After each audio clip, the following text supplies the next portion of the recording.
स्नेह तत् तत् प्राप्य शुभाशुभम न अभिनंदति न द्वेषी तस्य प्रज्ञा प्रतिष्ठिता। और जो पुरुष सर्वत्र स्नेह रहित हुआ उस शुभ या अशुभ वस्तु को न प्रसन्न होता है और न द्वेष करता है, उसकी बुद्धि स्थिर है। तेज अयम पूर्व अंगानि सर्वश इंद्रियाणि इंद्रियार्थेभ्य तस्य प्रज्ञा प्रतिष्ठिता।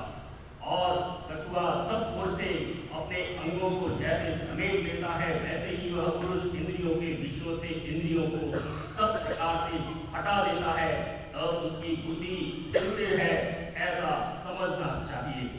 विषया विनिवर्तन्ते निराहारस्य देहिन रसवर्जं रस अपि अस्य परम दृष्ट्वा निवर्तते। और यद्यपि इंद्रियों के द्वारा विषयों को ग्रहण न करने वाले पुरुष के भी केवल विषय तो निवृत्त हो जाते हैं, परंतु उनमें रहने वाली आसक्ति निवृत्त नहीं होती।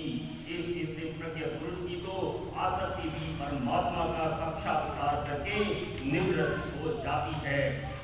यतता हि अपि कौन्तेय पुरुषस्य विपेचिता इंद्रियाणि प्रमादीनि हरन्ति प्रसभं मनः। और हे अर्जुन, आसक्ति का नाश न होने के कारण ये प्रबल स्वभाव वाली इंद्रियां यत्न करते हुए बुद्धिमान पुरुष के मन को भी फल लेती है।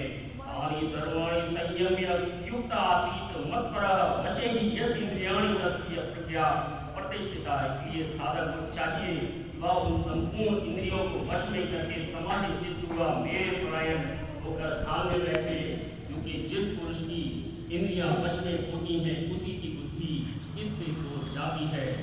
जायतः विषयान् पुंस संगतेषु उपजायते संगात् संजायते कामं कामात् क्रोधः विजायते। और हे अर्जुन, मन सहित इंद्रियों को वश में करके मेरे परायण न होने से मन के द्वारा विषयों का चिंतन होता है, और विषयों का चिंतन करने वाले पुरुष की उन विषयों में आसक्ति हो जाती है।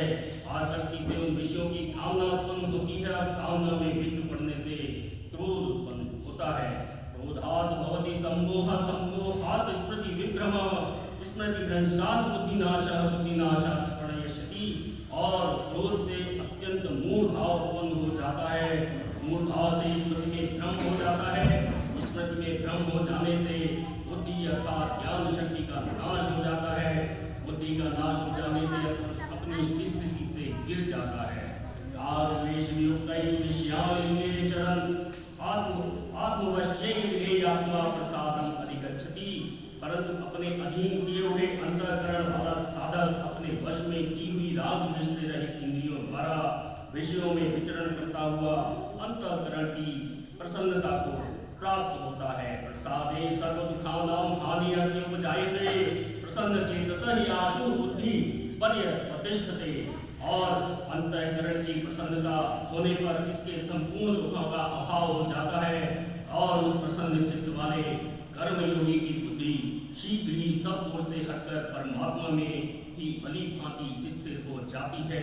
न अस्ति बुद्धि अयुक्तस्य न च अयुक्तस्य भावना न च अभावयत शांति न शांतस्य कुतः सुखम। और हे अर्जुन, न जीते हुए मन और इंद्रियों वाले पुरुष में निश्चयात्मिका बुद्धि नहीं होती, और उस अयुक्त मनुष्य के अंतःकरण में भावना भी नहीं होती, तथा भावनाहीन मनुष्य को शांति नहीं मिलती, और शांति रहित मनुष्य को सुख कैसे मिल सकता है। इंद्रियाणां हि चरतां यत् मनः अनुविधीयते तत् अस्य हरति प्रज्ञां वायुनाव इव अंभसि। क्योंकि जैसे जल में चलने वाली नाव को वायु भर लेती है, वैसे ही विषयों में विचरती हुई इंद्रियों में से मन जिस इंद्रिय के साथ रहता है, वह एक ही इंद्रिय अयुक्त पुरुष की बुद्धि को हर लेती है। तस्मात् यस्य महाबाहो निगृहीतानि सर्वशः इंद्रियाणि इंद्रियार्थेभ्यः तस्य प्रज्ञा प्रतिष्ठिता। इसलिए हे महाबाहो, जिस पुरुष की इंद्रियों के विषयों से सब प्रकार निग्रह की हुई है, उसी की बुद्धि स्थिर है। या निशा सर्वभूतानां तस्यां जागृति संयमी यस्यां जागृति भूतानि सा निशा पश्यत मुने। और हे अर्जुन, संपूर्ण प्राणियों के लिए जो रात्रि के समान नित्य ज्ञान स्वरूप परमानंद की प्राप्ति में स्थित प्रज्ञ योगी जागता है, और जिस नाशवान सांसारिक सुख की प्राप्ति में सब प्राणी जागते हैं, परमात्मा के तत्व को जानने वाले मुनि के लिए वह रात्रि के समान है। आपूर्यं प्रतिष्ठम समुद्रम आप प्रविशन्ति यद्वत् तत्त्वत् कामायं प्रविशन्ति सर्वे शांतिं आपनोति न कामकामी। और जैसे नाना नदियों में जल सब ओर से परिपूर्ण अचल प्रतिष्ठा वाले समुद्र में उसको विचलित न करते हुए ही समा जाते हैं, वैसे ही सब भोग जिस स्थित प्रज्ञ पुरुष में किसी भी प्रकार का विकार उत्पन्न किए बिना ही समा जाते हैं, वही पुरुष परम शांति को प्राप्त होता है, भोगों को चाहने वाला नहीं। विहाय कामान ये सर्वान कुमाम चत निस्पृह निर्मम निरंकार स शांति मधिगच्छति। क्योंकि जो पुरुष संपूर्ण कामनाओं को त्याग कर ममता रहित, अहंकार रहित, अस्पृहा रहित हुआ विचरता है, वही शांति को प्राप्त होता है, अर्थात वह शांति को प्राप्त है। ऐसा भावनी स्थिति पार्थ एना प्राप्य विमुह्यति स्थित्वा अस्याम काले के ब्रह्म निर्वाणम रिच्छति। हे अर्जुन, यह ब्रह्म को प्राप्त पुरुष की स्थिति है, इसको प्राप्त होकर योगी कभी मोहित नहीं होता और अंतकाल में भी इस ब्राह्मी स्थिति में स्थित होकर ब्रह्मानंद को प्राप्त हो जाता है। ओम तत्सदिति श्रीमद् भगवद गीता उपनिषत्सु ब्रह्म विद्यायां योगशास्त्रे श्री कृष्ण अर्जुन संवादे सांख्य योग नाम द्वितीयोऽध्याय। हरि ओम तत्सत्, हरि ओम तत्सत्, हरि ओम तत्सत्।